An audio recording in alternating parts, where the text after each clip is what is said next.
Mapagpalang araw mga kasawlo, kumusta po kayo? Kumusta po ang lahat? Pagkaatid po ni tatay ngayong umaga sa school kay Rayray, ay pinasama po ko ni asawang mamalengke sa kanya. Bale sa Tokwing po tayo pumunta. Dahil sa Tokwing Public Market po ay merong mga nagtitinda ng mga mangga na mura po. Kaya doon tayo pumunta.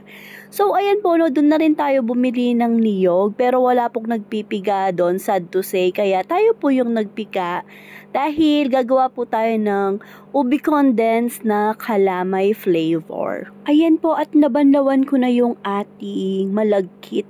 At isasalang ko na po yan sa ating kaldero. At habang nakasalang po yung ating malagkit ay ginagawa na natin yung ating latik. Pack, pose, smile, aura. Pagkaluto po ng ating latik at nung ating sinasaing na malagkit, ayan po, at tinanggal ko na po pala yung ating mga kumot at bedsheet at punda ng unan. Dahil naglalaba po pala si asawa dyan. Kanina pa po siya naglalaba kaya hindi pa pala niya ako nasamahan sa palengke dahil maaga po siyang naglaba dahil ang dami po nating lalabhang bedsheet at ang ating mga kortina po ay nilabahan din niya. At ayan po, no, inaalis ko na din yung sa mga bata. Pagkatapos ko pong magtanggal ng ating bedsheet, kumot at unan sa ating kwarto, ayan po, at nagsangkutsa na po ako ng ating ulam. Nagsangkutsa po ako ng baboy. At ayan po, abang nagsasangkutsa tayo ng baboy, abang pinapalambot natin, ay iniluto na natin yung ating ube na kalamay po. Bali, parang ganun lang din po yung condensed milk po, pinalitan ko lang ng ube condensed. Kaya, hindi po talaga siya totoong ube kalamay. Bale, ube condensed lang po yung ginamit natin. At naglagay din po pala ako dyan ng ube flavoring po. At ayan, nakaramelize ko na po yung ating condensed at sugar. Ay, nilagay ko na po yung malagkit at niluto po natin yan ng matagal para mapanangnang, mapain-in po. Kailangan po yan ng mapain-in para maligat na maligat po yung resulta ng ating kalamay. Sige, go. Wala ka munang aura dyan, no? Hindi ka maka-aura dyan dahil sobrang pawis mo.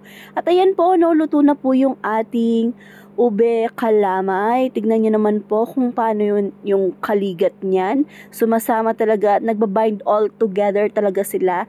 Close talaga sila. So, ayan po, luto na yung ating ube kalamay at magigisa naman po tayo ng ating ulam. Bale, yung sinangkutsa ko pong baboy ay lulutuin pa po natin yon ng asado, gigisain po natin. At bago po tayo paggisa, ayan po pala, at nilagay ko muna sa ating styro yung nagawa natin or naluto natin na kalamay at nabenta po natin yan. Sold out po agad. Thank you po, Lord. So, ayan, no, gisa lang po tayo. Naglagay ako ng konting sili sa bawang at sibuyas. Tapos, gisaan po natin yan ng maigi para masarap po yung ulam natin. Kailangan na maigi po yung paggisa natin. At pag nagisa na po ng maigi yan, ay ilagay na natin yung ating overripe na kamatis at yung ating red bell pepper.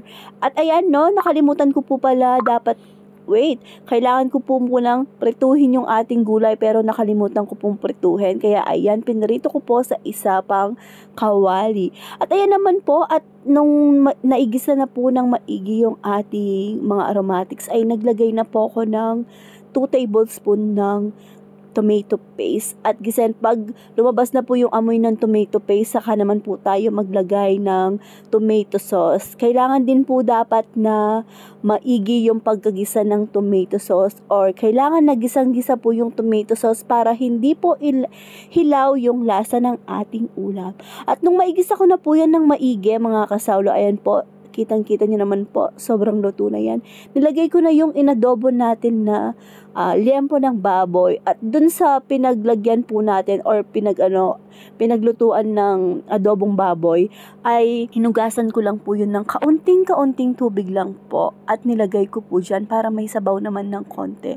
Tapos nangkurpan ko lang po yan ng asin, paminta, ginisa mix at ang ating sugar Huwag nyo pong kalimutang lagyan ng sugar dahil grabe, nakakasarap po yung sugar dyan. At ayan po, luto na rin yung ating pinaritong gulay at nilagay ko na rin po dyan. Tapos, isi-simmer lang po natin yan ng 15 minutes sa pinaka-low fire hanggang sa lumabas yung sariling mantika po ng ating baboy.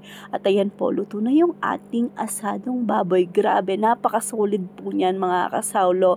Yan po yung linunch namin at minerienda namin ni asawa. Fast forward po, pagkatapos nating magluto at lahat-lahat po, ay tayo na po yung manyanyable, magsasampay po sa mga nilabhan ni asawa.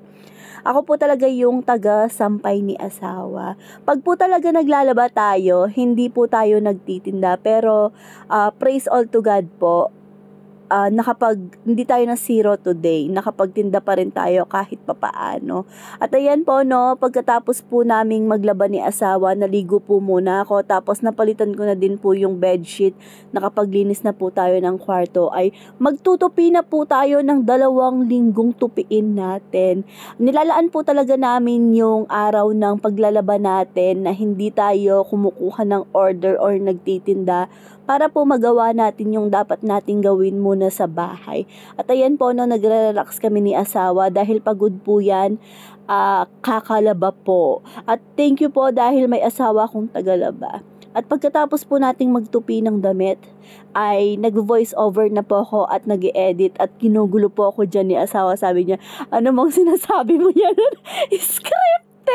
So, ayan po mga kasawlo at dito ko na po tatapusin ang ating video. Hanggang sa susunod, paalam. Maraming salamat po. Ingat ang lahat. God bless us all po. Bye!